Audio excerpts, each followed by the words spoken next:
You're listening to the Golightly Marshall Hour on freedomtalkradio.net.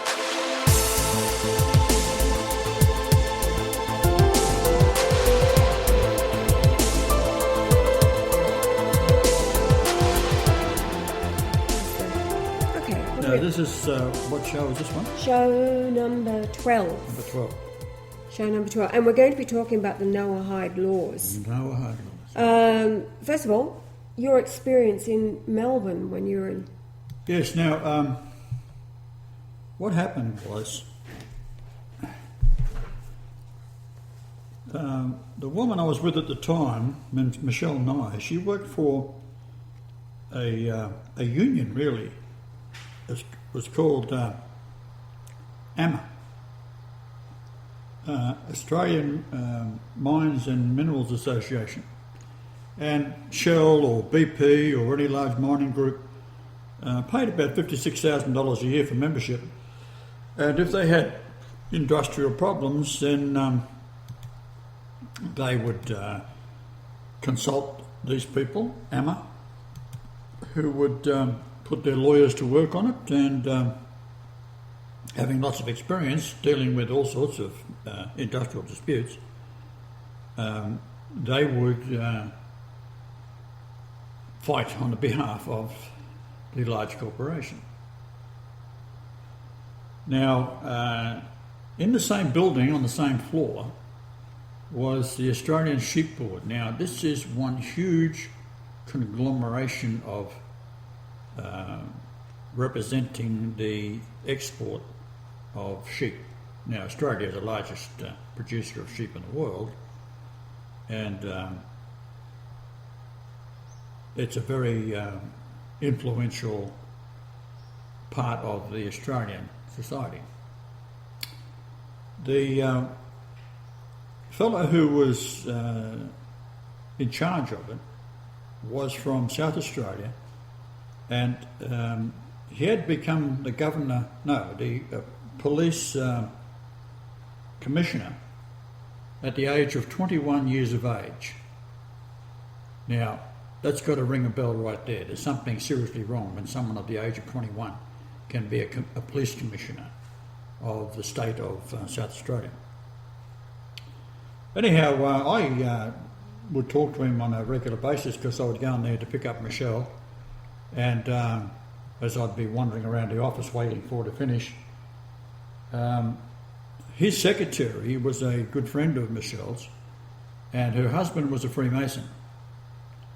And this particular day, she said, look, there's a meeting of the Noahide laws at one of the big luxury hotels, and would I be interested in going to it? Because her husband was very sick. So they had the tickets. So I said, right, why not?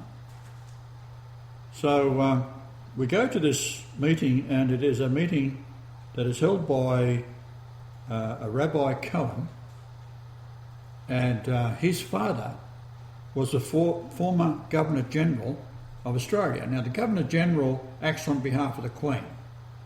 So all laws have to be sanctioned by the Queen, and the Governor-General, it's his job to make sure that any laws is passed by Parliament that the Queen would have no objection to if it's a minor thing, or if it's a major thing, he would get on the phone to the Queen, and she would either say yes or no. So this man was the Governor-General. He was also prior to being a Governor-General, he was a teacher at one of the big universities, and a man that used to go to his classes was named Barry Jones. Now, Dr. Barry Jones was a very well-known quiz show master. The man was in many competitions with people from around the world, and not only would he answer the question correctly, he'd give the history of everybody associated with the question. For example, if you asked a question about Charles I, not only would he tell you the day he was born and what he did and how he died and blah, blah, blah, he'd talk about his father, he'd talk about his kids, he'd talk about his cousins, he'd talk about what he wore and what he ate for breakfast. he was that pedantic when it comes to his answers. So he was a very, very clever man. In fact, when he was in Austria, I think it was, he was on a tram going down through one of the cities there, and he suddenly got this urge to get off the tram, and he walked down a little street in the city. I'm not sure, it might have been Vienna. And he went into this little graveyard. He walked up to this grave, and later it was proven that it was the grave of Mozart. So something had been able to get into his bonnet, and he could pick up on the psychic part of the environment that he was in, and felt that he had to get off this tram and walk down the street and go up this alley and into this little graveyard to find Mozart. That's not a bad recommendation of a man that's got some sort of ability that is feeding him from a spiritual realm. So Barry Jones had been invited to the Noahide laws as to sit on the podium with Supreme Court justices, with Rabbi Cohen and his father, the ex-Governor General, and there was about 8 of them sitting up there. And the probably 200 Jews and a couple of Christians were in the audience for the Noahide laws presentation. However, Barry Jones, he didn't show up until halfway through the meeting, after coffee break. And once the Noahide laws started, they began to lay out what it was all about, for the average Jew had no idea what it was. And something has to be amiss when the area that they were in was the wealthiest area in Melbourne, Toorak it's called, and the office, which is I went to and walked in because having the name Marshall, I thought I was a Jew, and I was able to walk in, and of course I can speak their language, and they thought I was a Jew. So I found that there's all these security, these gates, people standing around with guns, all this kind of thing to protect the Jews. And so I get in there, right, and walk around and see this asshole that has got a big picture of this guy in the 50s. They thought this man was a Messiah, and I just forgot his name at the moment. What is it? Rabbi Schneerson. Schneerson, yeah. A pig of a man. However, they thought he was the Messiah.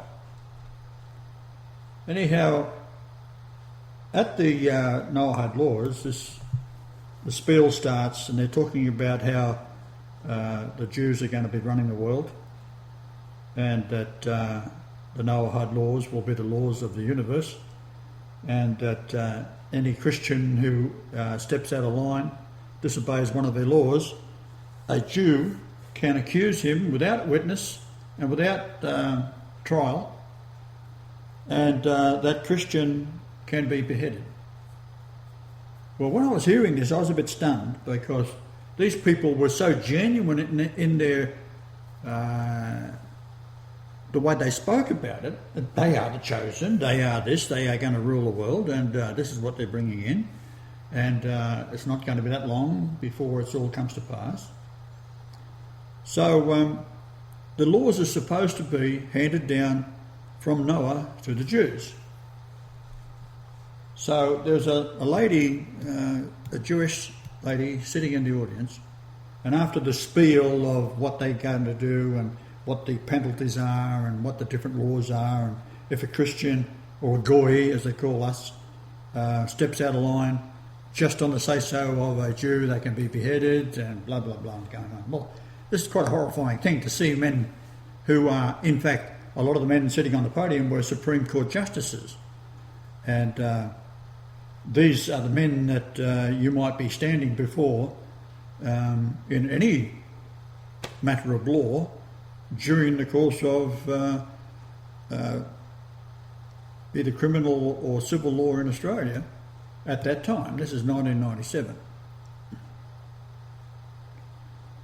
So I'm listening to this utter rubbish, and this lady in question time, of course they do a bit of a spiel. Some of the judges have their say, and then the Zygmunt Cohen, the Governor General, he has his bit of a say. Then his son, Rabbi Cohen, has a bit of a say. And he's primarily, Rabbi Cohen is the one that's doing most of the talking. So, question time. So this lady puts her hand up, and we're all a bit timid by what's going on, because it's quite a frightening thing to think that these monsters are going to take over, and you step out of line, be a Jew or not. But primarily, even if a Jew blasphemes the name of the Lord or whatever, it's punishable by beheading. Right? No ifs or buts about it. And I'm watching this, and I was quite stunned to think that these educated men were talking that way, and they actually truly believed it. So she says, I have a question, and that is, I can't quite understand how us Jews, the chosen ones, were given these laws by Noah. So the rabbi, he's got an answer, right? And he says, that's very, very complex. It's not something we can discuss here at this time because of the complexity of it. You have to know certain things, etc. And he's just talking around in circles, trying to get out of the question. So next, any other questions? So I stick my hand up. Right? So I stood up and I said, yes, thank you, Rabbi Cohen. Perhaps I can answer that question for the lady. I said, what we have is the tribe of Judah, which is of the son, the fifth son, I think it was, of Jacob, who became Israel because his brother had refused a bowl of porridge, which is really stupid, right? So this is what's in the Torah. And as Jacob and his brother Esau, who had a name changed to Edom because he refused what God wanted him to do by selling his birthright for a bowl of porridge, must have been good porridge, is all I can say. So anyhow, I said, now, when you look at the genetics of it, you've got Noah, and then you've got the three sons of Noah, then you've got the generations down to the time of Jacob and his twin brother Esau. I said, we're looking at about 2,000 years. So the likelihood of Noah walking up to Judah, who was the fifth son of Jacob, Israel, is very unlikely. I said, it just doesn't fit the numbers.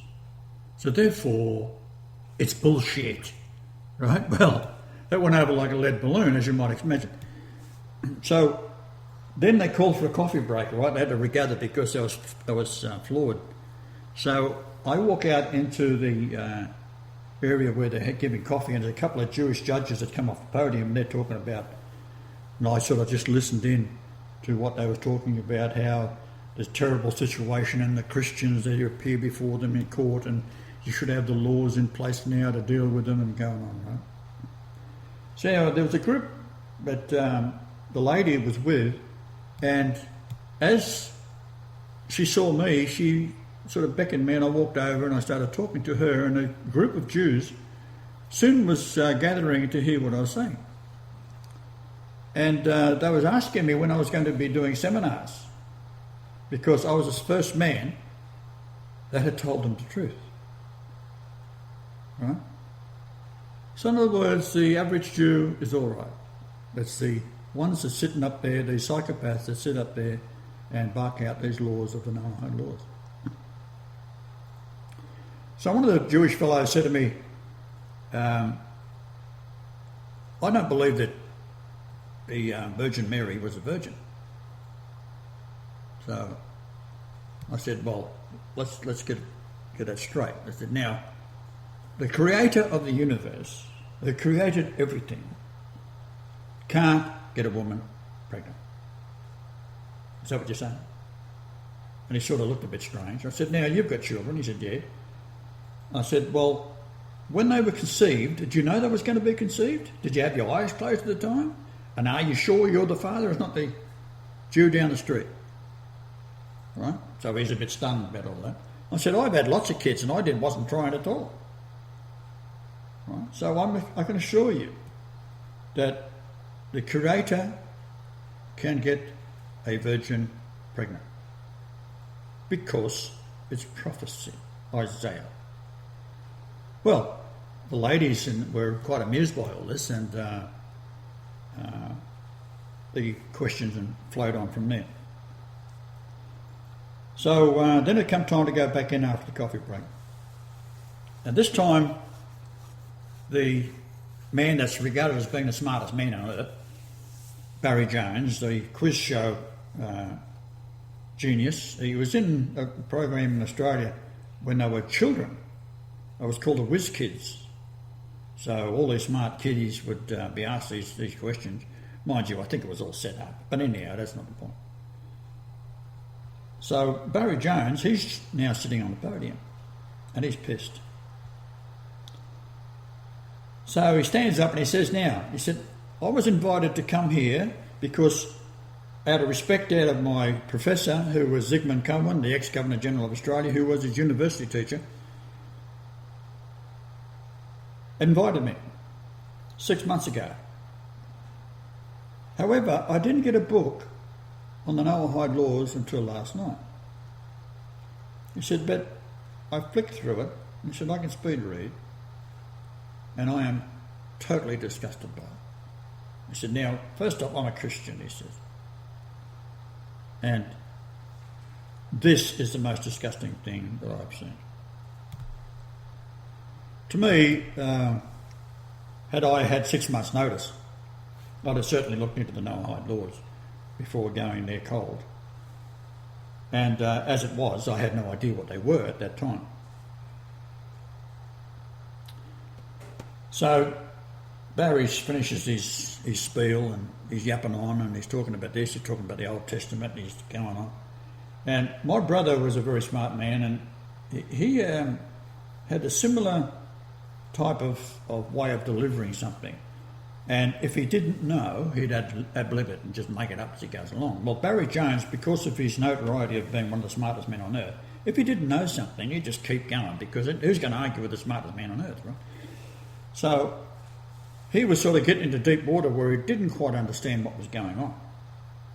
So then he sat back down. Rabbi Cohen, any questions from the audience, right? Because no one's going to ask Barry Jones a question. So I stick my hand up. Right? And he's looking around and looking straight past me. He doesn't want me to ask any questions, right? So I stood up anyhow. I said, Dr. Jones, I can recall sitting on my mother's knee, listening to you dissect every vowel of the English language and the wonderful answers you would be able to come up with and give. It's very educational. I said, not that I am any younger than you. It's just that I sat on my mother's knee until a very late age. Well, that brought the house down, right? All the Jews are sort of rolling in the aisles because they'd already had listened to me before out in the area where we was having coffee, and my answers to the lady asking about the Noahide law, so I'd actually destroyed them. But I said, now, I'd like to ask you a question. Now, this is a man that never, in all the time that he was on the radio and then later on TV, and he would take on these quiz show champions from all around the world, and he just thrashed them. He's an unbelievably smart man. So in his spiel, prior to that, he got into a bit of grey area, which he didn't quite understand, but he ad-libbed it that he did. And I said, well, perhaps you could explain for the audience what the tree of life is, Dr. Jones. Right? Well, he sort of looked around a bit and knew he was out of his league. I said, well, I see you're having a bit of a problem. I'll explain it for you. Because I then launched into what the tree of life is, and it's all about Jesus. Now, anyone who announces Jesus as being God in the Noahide law it's a beheading offence because it is blasphemy against their God. Idolatry. Idolatry. You shall not have any idols or false deities. And then, the 7 laws, I'm just reading them here. This is all available on Wikipedia, or Jews that run it anyway. So, 1, the prohibition of idolatry. You shall not have any idols or false deities. Well, that includes Jesus. Well, you say Jesus in a church hanging on a cross, for example. That's an idol, false idol, right? So go in there and pray before that. That'll get your head cut off, right? The prohibition of blasphemy. You shall not curse the name of God in Judaism. So if you was, say, saying God damn, like they do in America all the time, that's enough to get your head cut off. Right. The prohibition of murder. You shall not murder. Right. When they say you shall not murder, the Christians can murder each other, but you can't murder a Jew. That's what that means. Right? Prohibition of theft. You shall not steal. Okay, Talmud law again. You can't steal anything that's owned by a Jew, but the Jew can steal anything they like off of you. And in fact, in the Talmud, they are obliged to steal because everything a non-Jew owns is theirs. Their God says it's theirs. Prohibition of adultery. You shall not commit adultery. Okay, that means that a woman, a Jew, cannot have sex with a Gentile, right? But they can have sex with anyone else, that's all right, as long as it's not a Gentile. That's also a beheading offence. Prohibition of cruelty towards animals. Do not eat flesh taken from an animal while it is still alive. So that's not to eat anything with the blood in it. What they're saying is that when you are a Jew, you've got to kosher kill something. That means you've got to cut the throat of the animal and it's got to be bled dry. And then the soul or the life of the animal is now gone. You can then eat its flesh. So you can't just go up and rip its leg off and start eating it, which is probably not what a lot of people would be inclined to do. But that's what that means, that the blood has to be, the throat has to be cut and the blood is bled out. It pours into the ground, I believe, and could be into a bowl. I'm not sure about that. Either way, it's a kosher killing. Anything else? Number 7, the requirement to have just laws.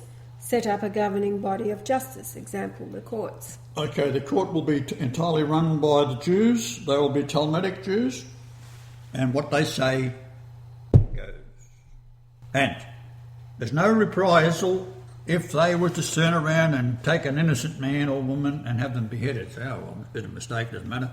Because you're an animal with hands put on the earth to serve them. That's what the Talmud states.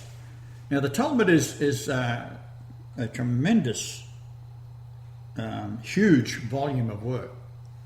And if you're a rabbi, you consult the Talmud, but it's not something that's available to the average Jew. They wouldn't know. The average Jew would be quite horrified by what I'm telling you. And I can assure you, if the average Jew knew what these rabbis do and why they have been kicked out of 80 countries over the years for killing children, because a child is a white child, rather I should say a Christian child. When I say white, I meant by the fact that it's blonde and blue-eyed. They are the ideal child to sacrifice, and what they do is they might take a small child, 8 or 9 years old, and nail a poor baby to a cross, and the child is absolutely tortured and terrified, and then they'll cut the child's throat, kosher killing, or they'll slit open the groin area for the large artery and then collect the blood, and the child will slowly bleed to death. The child is then taken to an abattoir which they own, and they can't touch the body, and then it's put into the abattoir, ground up, and then sold as hamburgers, usually out through McDonald's or something like that. The sadistic plan there is that there's 100,000 children go missing each year in America. And the FBI actually exposed several corporations that steal children and then put them in cages and then ship them off to all parts of America for child sacrifice. Now, out of the blood, not only do they drink it, they make what's called a matzo ball. It's like a little round ball that when they eat it, they are taking on the endorphins of the child that's killed in fear, and also it's a Christian baby, so therefore it has the soul of God, Jesus, in it. And by doing that, they are able to take the life force. That they know the life force comes through Jesus. Jesus is God Almighty. So they are taking the life force. Now, I'll give an example of that. When we were in Egypt, there was a man there that was reportedly one of the wealthiest men in Egypt, and he owned all these drugstores or pharmaceutical outlets throughout Europe. And he owned this big hotel, but he had a blood disorder.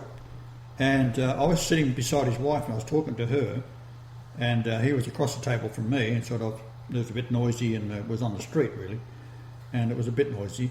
And so I got to talking to her, but she was a nice enough lady, definitely Jews. And as I say, with my name being Marshall, they think I'm a Jew too. So they're a bit more forthcoming with their information than you would with a guy that comes in who's not named Marshall. So it turns out that I was told by others, and I was trying to get out of this lady whether it was true or not, and apparently it is that he goes to Germany once a month, and he has to have a transfusion of all his blood taken out and new blood put in, and it's a children's blood. So he goes there for the specific purpose of exchanging his blood for children's blood. Now, it is very unlikely that if you go to the Red Cross, that there'll be too many children sitting there donating a pint of blood. Matter of fact, I think it would be extremely rare. So the question is, here's this great big fat turd that would probably need 8 pints of blood, and he has to take his carcass to Germany where they have children's blood available for this arsehole. Every month. Every month. So how many babies have to be taken off the street and their blood drained from their bodies unwillingly? They're not doing it because they like it. They're doing it because they're sacrificed. And how many children would be killed for that one man to stay alive if he requires 8 pints of blood? Well, you probably find there's 5 or 6 children that would be sacrificed to get the blood for that one man. That's just one of the abominations they do. But as far as they're concerned, it's like slaughtering a pig. You're an animal with hands. This is the Talmud. You're an animal with hands placed on the earth to serve the Jew. Now, you Jews that are listening to this is what gets you into trouble. So, I'd advise you very strongly that you're looking at the man who is the one that's here, that is the Messiah. I'm also the Jewish Messiah. This is what Yitzhak Rabin was talking about. Kaduri. Kaduri, I'm sorry. Yitzhak Kaduri. He said that he had spoke to Jesus, which would be the angel of Jesus, every day for a year. And that there's other rabbis that agreed with him.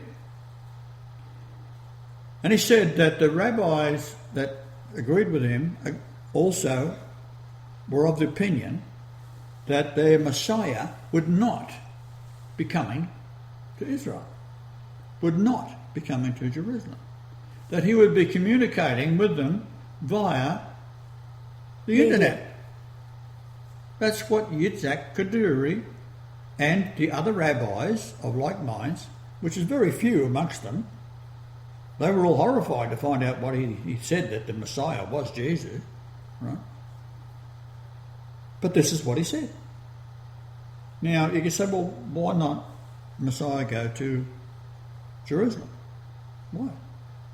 Well, Fukushima is giving off this radiation, and it's all flowing northward, and it's already in Europe and the waterways of the Pacific, and it's mingling over the top of the Arctic Circle, going down into the North Sea. And the North Sea and the Atlantic become one, and then the water is flowing in one direction. This is what happens in the Straits of Gibraltar. It's 14 kilometres wide, and the water flows in at the same rate as what it evaporates from the Mediterranean, which is a very large area of water. For example, if you was to sail from Cornwall in England to the shores of Israel, you've covered about 4,000 miles. It's a very, very long journey. So it's much larger than you'd expect. So the evaporation of water from the Mediterranean is supplied by the water that's coming in from the Atlantic, which is now radiated. The Golightly Marshall Hour on freedomtalkradio.net. When you get over near towards the Middle East, say this so-called alleged Holy Lands, I call it the hate lands, the depth of the water is over 4,500 metres deep, so it's around 16,000 feet deep. So what happens is the water that's heavier because of the salt content, it will flow back out under the water coming in from the Atlantic through the Straits of Gibraltar at a very slow rate, and it balances depending on the time of year. So if you're in midsummer, the water that's being evaporated from the Mediterranean is vast, and the flow out of the salt water that's heavier than the water coming in from the surface is very, very slow indeed. And the water that's coming in at the top is coming in at quite a fast rate of knots. Now, what Europeans aren't aware of is that the amount of water that's flowing in is enough power to supply all of Europe with electricity. You don't have to have nuclear power plants. In fact, you don't have to have the nuclear power plants anyhow, because, as Albert Einstein said, it's one hell of a way to heat water. So there's a thing that has been kept quiet. It's called thorium, isn't it? Thorium, yes. Thorium is in such vast quantities, it costs around $50 a pound, and it's available on most beaches in the world. You just go and scoop it up, and there's you process it, and you get thorium. 3 containers full of thorium would supply all the electricity for the United States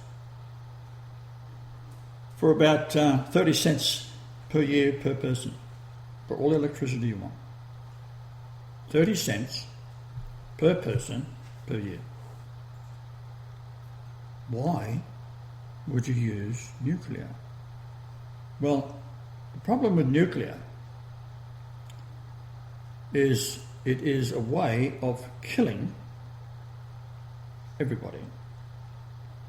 Because the Jews know I'm here. They've known since I was born. It's in the stars, it's in astrology, it's in the royal line. I mean, it's not hard to find. You've got to find the most royal person. You wouldn't expect God to come back to the earth without being the most and true royal person. Well, it certainly isn't the Queen or any of her Jewish brethren. They are all Noahide Jews. The Queen signs death warrants all day long for the countries that is under her dominion. So the reality is that it's easy to find who the Messiah is, because all you've got to do is go to Burke's Peerage and sniff it out, and you'll find that it's the Golightly and the Marshall family. Right? The most royal is the Golightly line. Then it goes down to the marriage of my grandmother, Mary Harrison. And the Harrison came over to England around 847, and they are the Habsburgs. And to avoid the carnage that was going on in Europe with kings like Charlemagne who were beheading people, they decided they'd had enough of this, so they went to England and changed their name to Harrison. It was Harrison, and that was around 847. So she's a direct line of the Habsburgs. So the original Habsburgs which weren't the corrupt Habsburgs that come down to the time of Hitler. Right? There's a different group of people altogether. They just pick up a name and use it, right? So Hitler was a saint, by the way. All you Jews out there who think you were suffering through the Holocaust, and you've got, my grandfather went through the Holocaust, my grandfather, my grandmother, they've even got tattoos on them. Wait a minute. If we got the Holocaust story right, you walked off the train, you're straight into the gas chamber and burned, right? Now, if you'd been in there for 4 years, how come? They would have found you hiding in a cupboard somewhere if you was in there for 4 years. The reality is that it didn't happen. The word Holocaust didn't start becoming a word that was recognised as meaning fire. Sacrifice by fire until the late 60s. And that's when they started to get the repatriation. Reparation. All about money. Scam money. So Germany has paid out a fortune for this racket. Now, they got away with it and they're still doing it, but the problem is these little children that grow up in Germany and they grow up with an idea that Hitler was a monster, and they did do these things to the Jews, and in fact it didn't happen. The Jews at the time were Churchill and Roosevelt. And Stalin. Now, Stalin was a Catholic. Was he? Oh, and then what, became an atheist? Or? Stalin became an atheist after reading the best book he's ever read was Charles Darwin's Natural Selection of Species, or something like that it's called. And he was responsible for killing 60, and get the number here. You heard about 6 million Jews, it was entirely made up. He was responsible for killing minimum of 60 million Christians in Russia. He brought out laws that they weren't allowed to hoard food, and they weren't allowed to have machines for farming, and it got to the point where there is actual films on the internet, on YouTube in particular, that shows how the soldiers were going in and exposing where food had been hidden by families, and it was taken away and their machines were ruined. So what happens? You get the first winter comes along and they all starve to death and die of cold. And there's even instances where people were so desperate that they would pick up a dead body and eat it. Cannibalism was happening. Just clarifying, the tribulation that in Matthew... Well, that's happened. That's World War II, isn't it? Of course it is. Yes. Because you say in Matthew that, you know, the tribulation of those days, which is World War II, which was approximately 7 years, the carnage that went on. World War II is not over. World War I is not over. World War II was just another revival of the same story. The problem was, and always has been, the power behind Judaism and the Talmud. That's where it all comes from. So you've got the Zionists, and you've got the Protocols of the Learned Elders of Zion. Now, write this down. Protocols of the Learned Elders of Zion, protocol number 14. There's 24 protocols in all. Protocol 14, like the other 23, are quite long, and as in the Jewish tradition, they rave on and use big words to confuse, but primarily what it's saying is that they will forbid Christ. Now, only the Jews know Christ is coming back as a man. The Christian world is totally devoured by Saul, which in the concordance is only one word away from Satan. And I ask you, if the word Jesus was one word away from the devil, that'd be all over the world's news, right? But Saul, which is one word away from Satan, is what dominates all churches in the world. It's always Paul said this and Paul said that and blah, blah, blah, blah, blah. Now, Saul was a Pharisee. The Pharisees come from Babylon. The Babylonians is where the Talmud originated. And this is where it's okay to have sex with a child, provided the child is 3 years and 1 day old. Doesn't matter if it's male or female, that's okay. This is what a rabbi can do.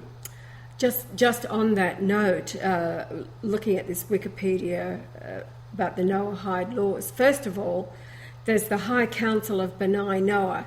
B'nai Noah meaning the children of Noah. A High Council of B'nai Noah was endorsed on January the 10th, 2006 by a group established in Israel in 2004 that claims to be the new Sanhedrin. This council was set up to represent B'nai Noah communities around the world, and it was Schneerson in the 80s. He's the one that forged ahead with all the Noahide, pushing ahead for the campaign of the Noahide laws.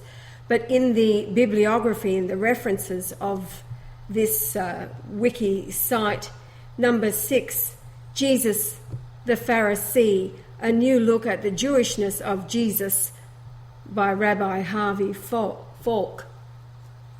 So now they're making you out to be a Pharisee. Mm-hmm. Well, I can assure you that Jesus was an Essene. It's the oldest religion. Religion is not a good word. It's the oldest truth. Everything else is a religion.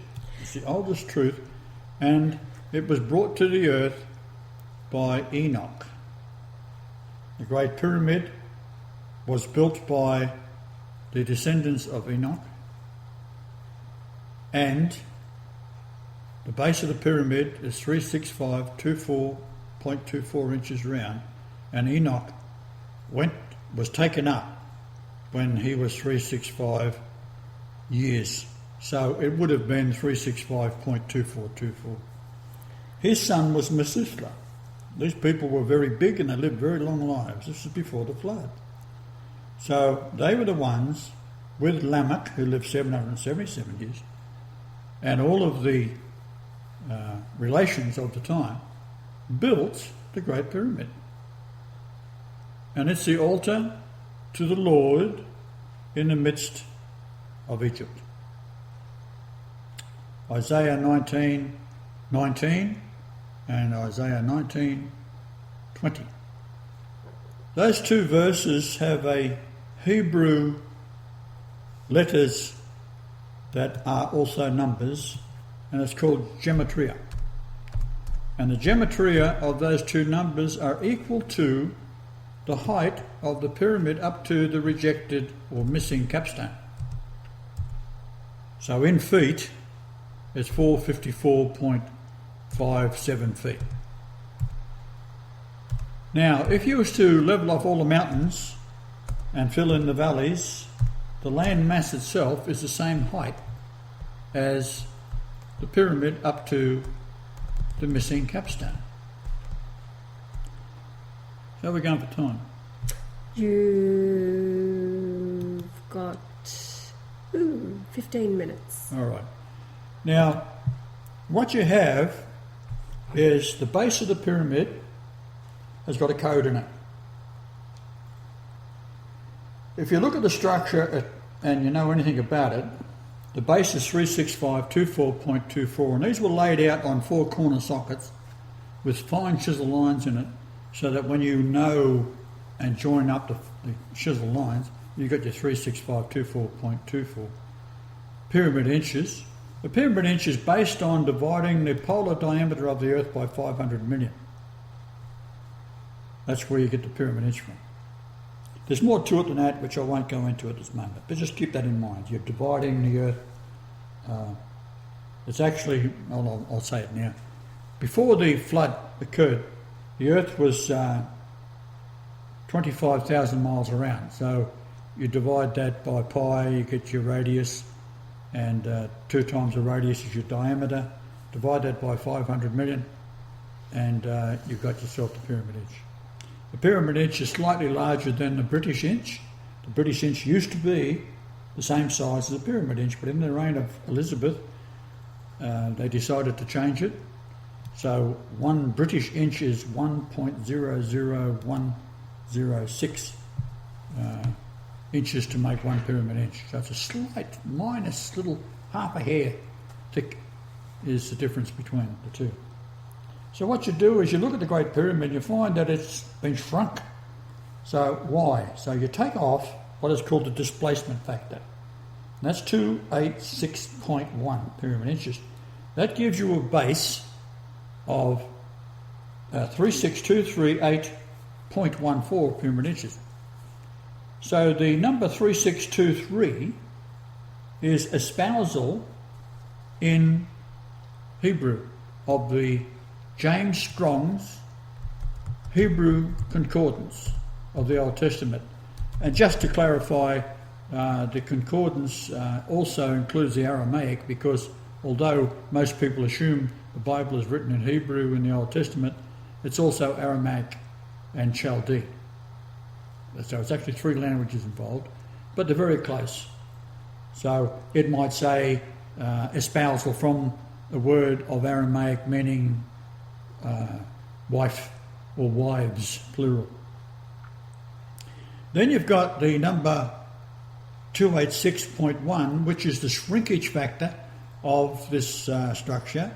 And inside the building itself, the descending passage and ascending passage is built 286.1 pyramid inches off centre. And when you go into the grand gallery inside, it is 286.1 pyramid inches high. When you get to the top of the grand gallery, which is about 157 feet long, or it's actually 1880 approximately inches long, I'll just give it to that feet. Well, I said 157. It's 156.666 feet, but it's also pyramid inches, so you'd have to multiply that by 1.00106, and that gives you just under 157 feet. Now, from there, you go in through the past, on the 50th layer of masonry, you go past, from this great step, you go into the antechamber, which is 116.26 pyramid inches wide, and there's three leaves in that. Two have been smashed, one is in place, but it's obvious there was two others in there at one stage. You go to the far wall, and then it is approximately 537.02 blah blah blah inches, and then you move to the coffer, which is 286.1 inches. You add those two together. Then you go to the ceiling, which is approximately 230.25 decimal places, and that gives you a number. Then you multiply by a lunation, and the lunation has to be precise. If you ask most people, say, how long is a lunation of the moon? They say 29.53 days. It's not. It's 29.53052 days. The reason for that is when you multiply the three numbers added together by that number, it gives you 31101, which is the Julian day I was born on. So if you don't include the right numbers, you're not going to get my birthday, are you? So we're just reading now where these Noahide laws have been ratified, blah, blah, blah. And when was it? January the 10th. This is which when is January the High the 11th. Council, when January the High 11th Council, Benai Noah, was formed. Right. A High Council of Benai Noah was endorsed on January the 10th, so it would have been 11th here. So this is the Sanhedrin, is it? Yes, it was established in Israel to be the new Sanhedrin. Well, the old Sanhedrin comes from Babylon. So the Pharisees and all the churches, if you ask any minister, what are you? You say, I'm a Pharisee. Well, they're teaching the Pharisee doctrine, which is Judaism, the Noahide laws, these 5 books of the Old Testament, which they say is the Word of God, which is a word of the devil. Because in it, Moses, who's talking to God on a daily basis, he had a team of stenographers running around the desert. He was so stupid he couldn't find his way across the Jordan into Jerusalem, right? And when he does get over there, the Lord says to him, I'm sorry, Noah, you're not going into the promised land because you hit a rock twice, see? I told you to hit it once. You hit it twice. So you climb up Mount Nebo and that's where you're going to die, son. So he climbs up the mountain, that's where he croaks it, right? However, to get to Mount Nebo, you have to go through the Promised Land to get there. So they're so stupid, they was already in the Promised Land, walked across, crossed the Jordan, up bloody Mount Nebo, looking down on the Promised Land, which they're not allowed to go into. They just walk through it. This is how stupid the scholars are. However, there are many, and I should make a talk on this alone, on how many laws there are where people are stoned to death for doing the most silly little things. Now, Noah couldn't even go in, or rather, Moses couldn't go into the Promised Land for hitting a stone twice with his stick. So, he disobeyed God. He disobeyed Lucifer. And he was told to stone a man to death for picking up sticks on the Sabbath. If you look in your Bible, the King James Bible in particular, and I haven't checked on the other Bibles, but the King James Bible, if you look in there and punch in the word Sabbath, it should have a capital S, but it hasn't. It's got a small s. Why have they done that? Because Jesus said, I am the Sabbath. So it's a slap in the face of Jesus all the time. The word Sabbath is found in 115 times in the Bible, and the name Golightly has a value in English geometry of 115. So I am the Sabbath. And you can spell it with this low s if you like. It don't make any damn difference to me. Right? It's all bullshit. It's the codes we're talking about. So we go back to the displacement factor, and we end up with the word espousal. So you want to find the word 286 being espousal.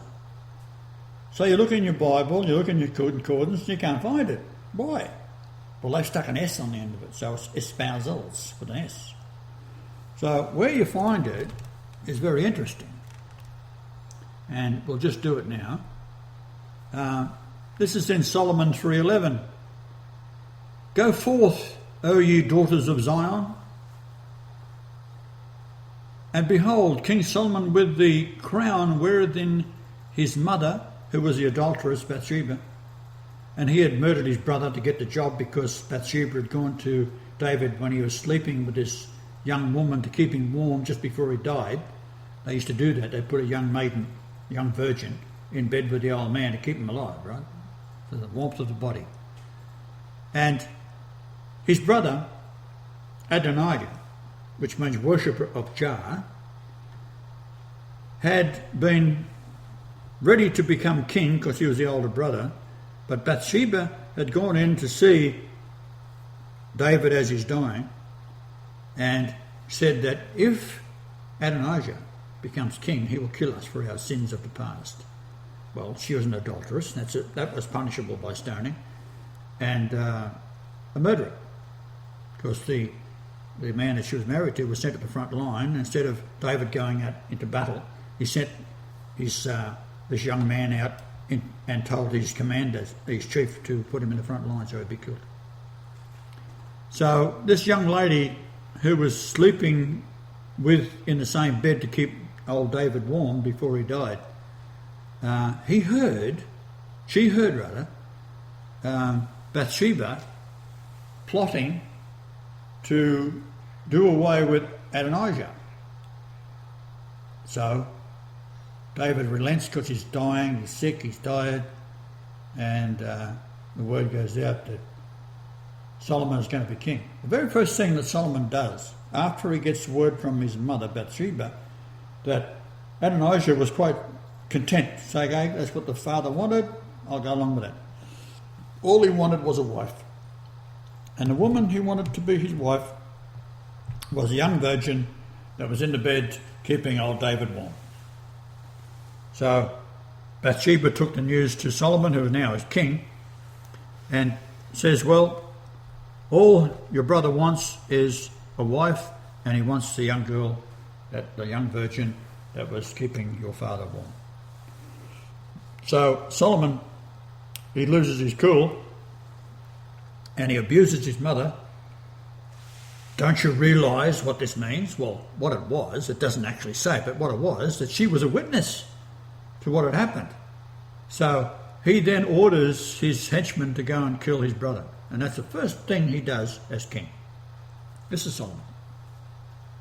All right, so we read the Go forth, ye daughters of Zion, and behold, King Solomon with the crown wherein his mother, Bathsheba, crowned him So his mother got to crown him in the day of his espousal and in the day of the gladness of his heart. So we go to the word espousal, we're going to look it up, and it's espousal with an S on it. So you can't find it if you're looking for it. And it is a number 2861. So we then have a second espousal. And we've got to look at that. Remember, it's got to have an S on the end of it. So there's two of them, of course. That's the Solomon 3:11 and Jeremiah 2:2. Go and cry in the ears of Jerusalem, saying, Thus saith the Lord, I remember thee, the kindness of thy youth, the love of thine espousals, when thou went after me in the wilderness, in a land that was not sown. Now, the point of this is, you've got Jeremiah 2:2, so you put it in as a math, right? 2.2. So you'd write it 2.02. Then you add Solomon 3.11, and you got 513. What is 513? 513 is the verse that slam dunks everything, because number one, you've got two espousals here. One is the displacement factor of the pyramid, 286.1, and the other one is a number of 36524.24, which is the age that Enoch ascended, where he was taken up and didn't die. And you subtract the 286.1, you shrink the base of the pyramid in by the 286.1. So when it goes up to the average height of the land mass, which is 454.57 feet, then that number is too small on its base to accommodate a capstone that is to fit a pyramid that is in its fullness with a base of 36524.24. So the summit platform can't go any higher than the average land mass of the earth, and therefore it is 286.1 in its perimeter, too small for the missing capstone that we see today. So what that means is that the capstone has to be placed somewhere. So where is it? Well, it's what you do is you take the diagonal of the completed pyramid, which is 10772.6 feet, and that is the age difference between the beheading of Charles I, who died to be with Jesus, and myself, my birth, which is 107726 days, and then I inherited a house from my parents, and it's at 7 Travone Street, Padstow in Sydney, and in Cornwall, where the family of Jesus' mother, grandmother and grandfather came from, was Cornwall. That's why Joseph of Arimathea was a tin man and is a tin man in Cornwall to this day, and the tin mines have been operating since 2500 BC. And he was the richest man, and he was the one that begged the body from Pontius Pilate, who was a friend. We're running out of time, are we? Yes, you are. You've done really well. Sorry about that. So what we have then is 1 Chronicles 5:13, which has in it 7 names, which totals 31106, divided by 7 gives you 4443, which is how many times the word God is found in the Old and New Testament combined, which is 3877 times. And that is the distance from the South Pole to the hospital I was born in, making me the Lord. Okay? It ain't that difficult. So good night. Good night. Good night, Dick. Want to sing a song on your way out? In the ghetto? Everybody in the ghetto? No. Oh, no, everybody loves somebody. Go. Dino. Everybody loves somebody sometime. Sometime. Everybody falls in love somehow. Somehow. Something in your kiss keeps saying this sometimes is not.